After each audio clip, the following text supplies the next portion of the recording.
I'm Vin. I'm Sori. And this is... Peeping Tom, don't even trip for the Anarchy 99 Alliance. What is an alliance, dear listener? An alliance is a collective of like-minded metalheads who get together. $1 a gig gets you in a Patreon. There are different levels. Stay tuned for the Patreon update video that's coming out April 1st. Very cool stuff on the way. Believe you me! Yes. So, $1 a gig gets you in a Patreon. You join an alliance. You pull your points together. That helps determine what songs that we do, as you've seen. The videos that start with an alliance pick. That's why, by the way, Extreme Underground, we don't have an alliance kind of intro video for you. So if somebody wants to do that, that's fine. Now, if you're you can keep using the one we have, whatever you want. If you're a filthy capitalist like Sori, and you don't want to join an alliance, you don't want to work with a group of people to get your song done, you want to do the song yourself, you can go the Ronin side or the filthy capitalist side. 125 gets you straight to the head of the line. You do that 3 times, you get knocked down to the $75 rate for all perpetuity. Hey. Having said that, let's go. Peeping Tom, don't even trip for Anarchy 99. Let's go. Let's go.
An hour goes. An hour goes.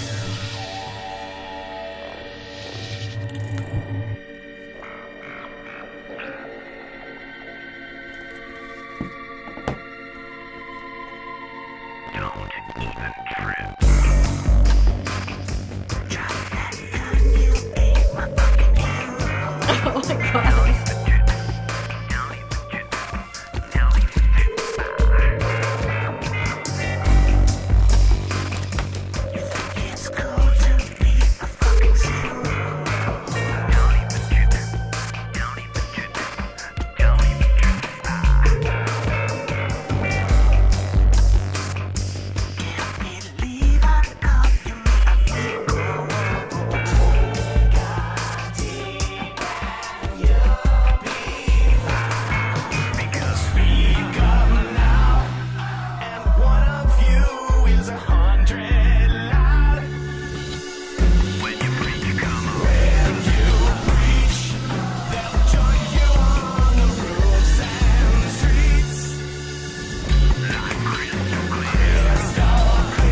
Babe, look at this. Written by Mike Patton. Piano, Mike Patton. What's that? Clavinet. Mike Patton. Bass, Mike Patton. Guitar, Mike Patton. Organ, Mike Patton. Programmed by Mike Patton. Vocals, drums, Dale Crover. Everything else. He does everything basically. Yeah. That's the guy from Faith No More, right? Isn't that the guy that you said he couldn't sing and all the people finally got after you? That was like one of the worst really? takes you ever had, and people finally held you accountable. Was the only thing? Peace Sells. Peace Sells was the big one. Like once in a while, people will go after you because, even though you're the sometimes channel. I'm sure they're gonna go after me and they don't. Yeah, well, I mean, you saw the demos. 95% of our audience is male. So what does that tell you? That tells you that if you were fat and ugly, you'd be getting a lot more people coming after you. But you're not fat and ugly. You're actually a very curvaceous woman and beautiful, so you get away with murder. Murder. And we all... Murdered who? Murdered who? Shout out to the homie. Yep, shout out to him. Okay, honey, this song, first of all, I love the way that it sounded. It was fun. It kind of like... Yeah, it was... I don't know, it made me feel young. It was a bit avant-garde. Yes, I thoroughly enjoy that. I am a little bit confused at what's going on in the song, though, to be honest with you. I think it's about a friend of his. I mean, a bad friend, looks like. Yeah, either the friend is bad... grow on trees. Either the friend is bad or he's bad. Well, either the friend is being a bad friend to him or he's being a bad friend. You're just a piece of... Yeah. Of course, he's gonna say that because that's his perspective. You see what I'm saying? Like we don't know we don't know what the friend's perspective is. That's true. So you never really know. Because there's been some terrible people that have thought they were the right ones. Yeah. I know one of them. Yeah, me too. I know one of them. You do? Yep.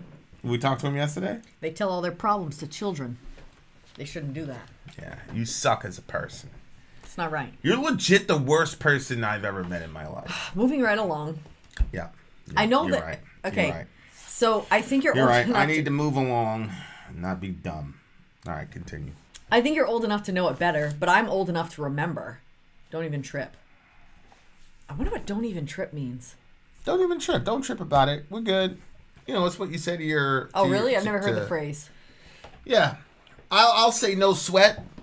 No sweat. Don't even trip. That's what it is? Don't even trip. I've heard people say, you tripping. Yeah.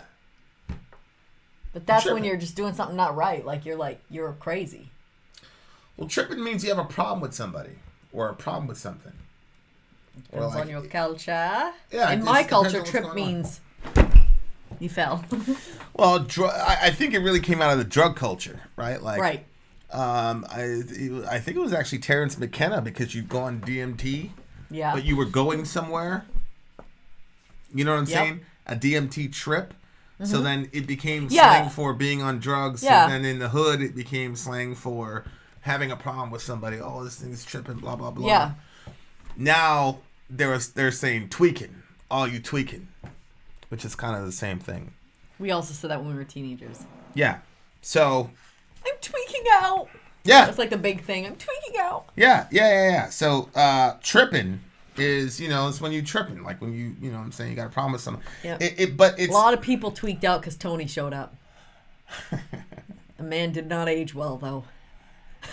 Anyway. Wow, bro. Wow. Sorry. Wow. What? And that evil ass Kay from Press Start with BJ and Kay's probably watching this. Yeah, she's actually the one that showed me the big homie. Is she the one that set y'all up or whatever? Shout out to the homie Tony, man. Hey, bro. Me and you are good, no matter what Sori and her evil ass twin sister have to say about it. You sure know how to pick them.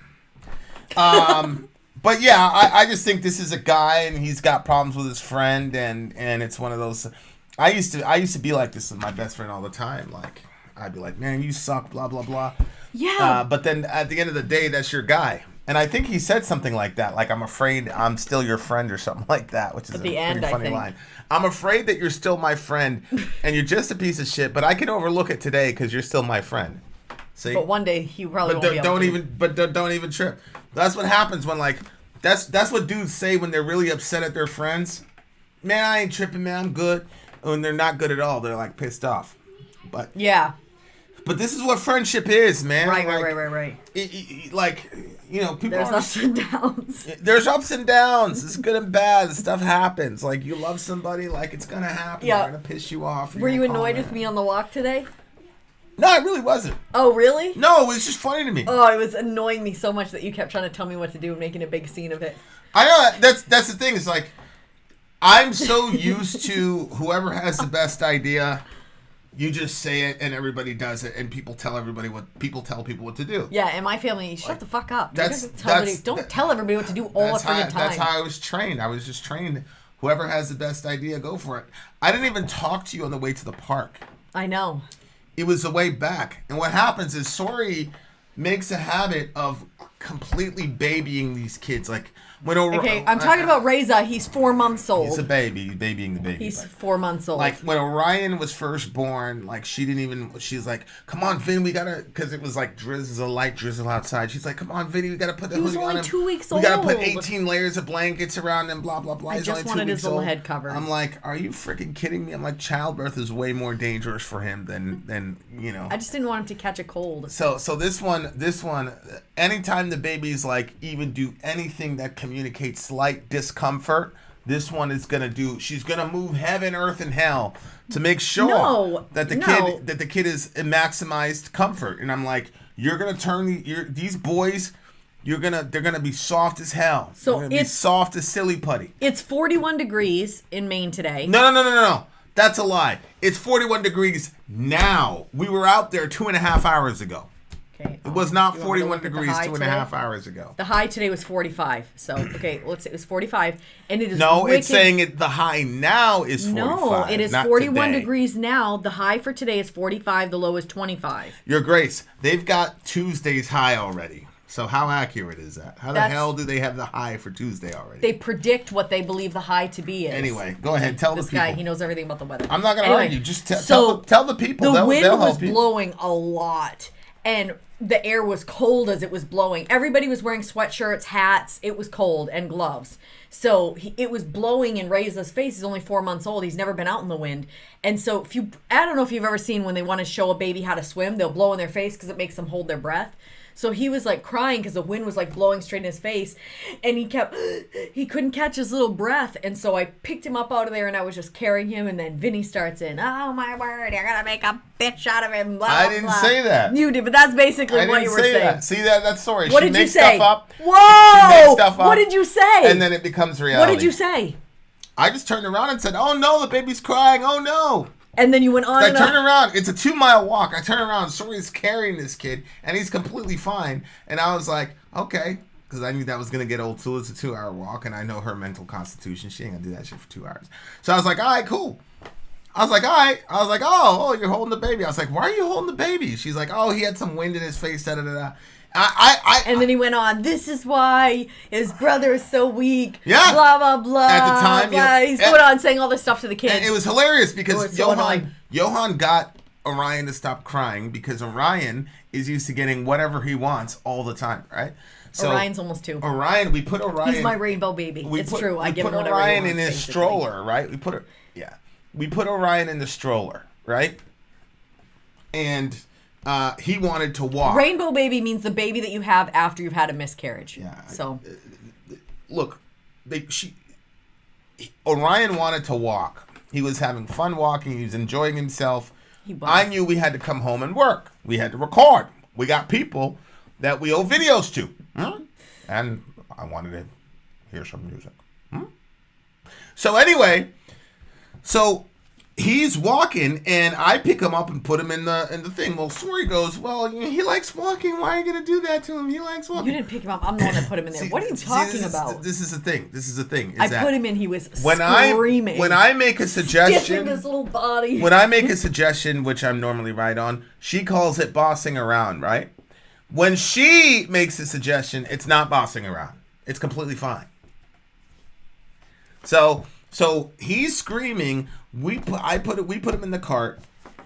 Johan starts pushing him. Johan starts working to make sure that he's going to stop crying. He's entertaining him. They were laughing at him. He finally calms. The older boys were laughing at him. He finally calms down, right? Orion finally calms down. Sori and the kids are so far back that we had to wait. So we had to stay there to wait for her to catch it. Because again, she's carrying this kid for 2 miles. I knew it wasn't going to happen. And I said, what are you doing? She's like, oh, she told me the whole sob story, blah, blah, blah. Now, keep in mind, we got Orion quiet. Orion gets within 5 feet of this one over here. He sees me holding Reza. He immediately starts crying.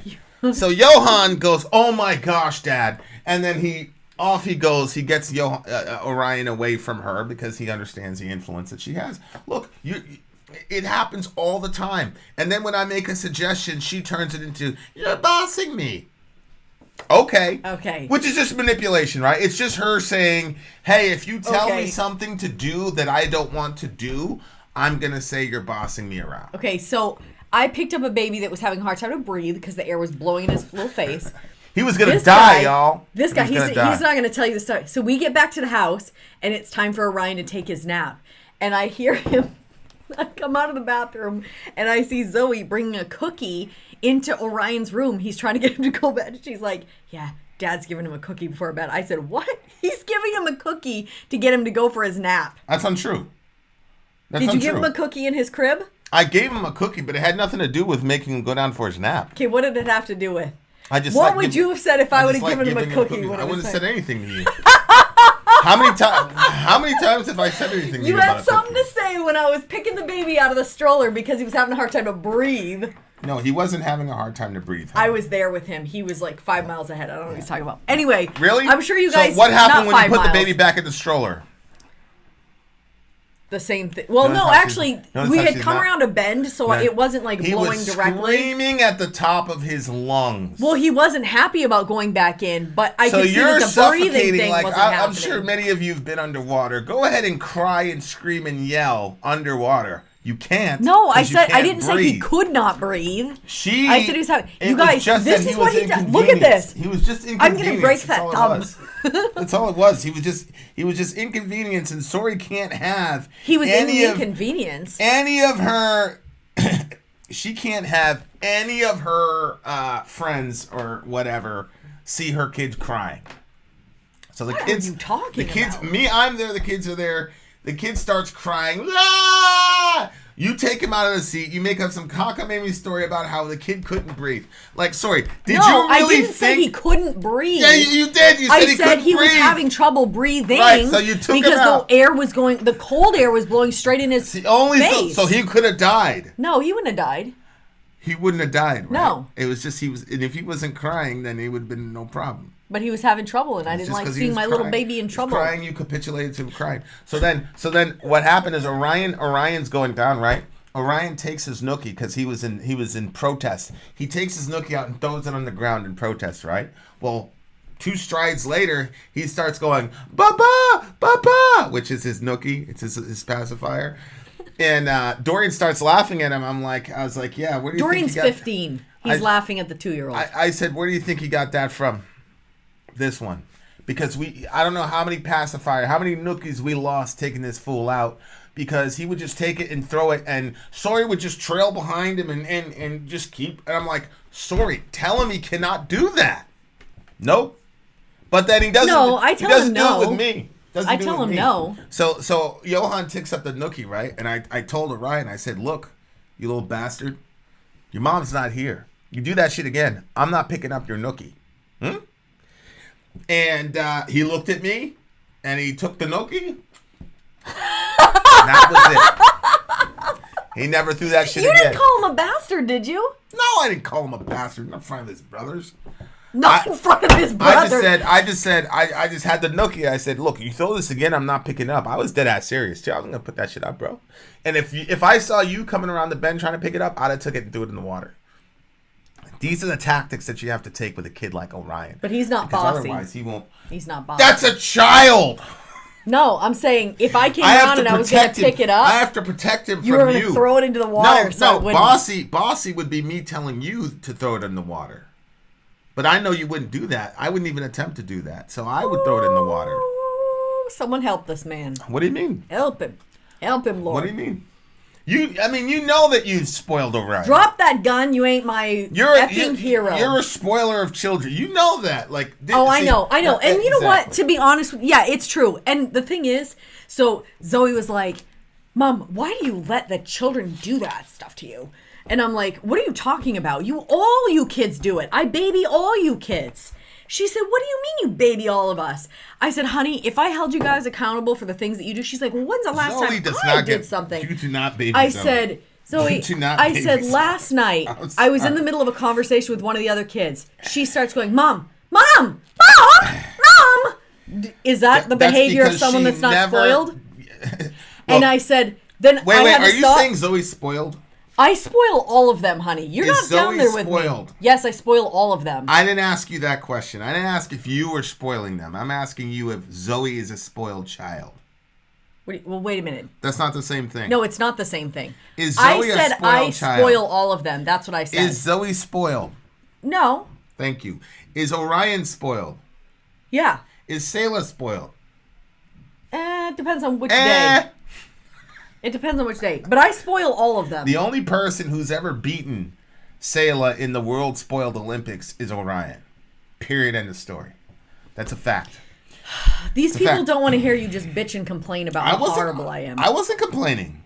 I'm just talking about situations where friendships can get tested. And I think being married and having children is the greatest test of a friendship.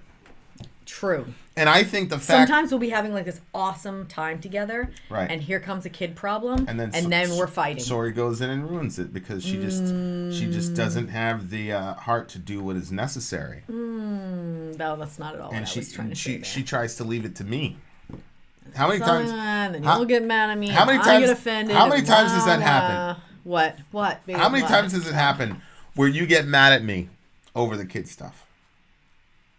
A lot. Exactly. Thank you. Thank you for being honest. I've been honest this whole time. I appreciate your honesty. Sir, have not. Yeah. Drop that gun. You ain't my hero. Don't even trip. You think it's cool to be a zero? I can't believe I called you mi amigo. Maybe he pulled a gun on somebody for his friend, you know? Well, like I used to have a friend that would like take things to the next level. Well, I mean, he's still my friend. I love him, but it could be too like the friend that will, like, sometimes I feel like you perceive me as this type of friend.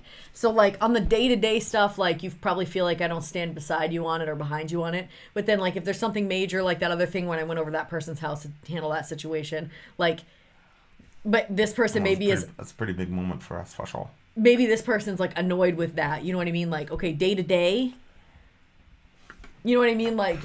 Oh, day to day, they're terrible. But then all of a sudden you're ready to take up a gun when there's something big. Now you're going to pull a gun on somebody. Yeah. I could see that. I'll give you that. Yeah. I'll give you that. That's how you feel about me, huh? No, I don't feel that way about you. You don't? No. I don't believe it's your role to, like, pull the gun on somebody. You know what I mean? I didn't pull a literal gun on somebody. I just went to talk to them. Well. There's this, Yeah. You went to talk to him. There was a bunch of tools that I used to have in my past relationship. We had a bunch of tools to do different things. Well, we had this metal bar that literally you could use it for like anything that needed a little extra work. So we called the bar the Enforcer. Oh God. So that's what I was. I believe I was that bar that night. I was not a gun. I was just the enforcer. Yeah, you took care of business. Sonically, this song is completely forgettable. It was so fun. Oh, yeah. If somebody said, repeat the sound of it by humming, I couldn't do it. I couldn't do the first note. Yeah, I couldn't either. But it was fun sounding. And it sounded like there was aliens. It was very fun. It was a brilliant, came out in 2006. It was absolutely brilliant. I just can't remember any of the sound. Not gonna lie, I would like to know where they got their like name from. Like, why would you name your band the Peeping Tom? I actually have quite a few Peeping Tom stories, not that happened to me personally, but that happened to members of my family. Yeah, there are a lot of interesting stories about stuff like that. You hung around with they grew up in a nasty part of town, apparently. Or your family or something. It's a 7 for me.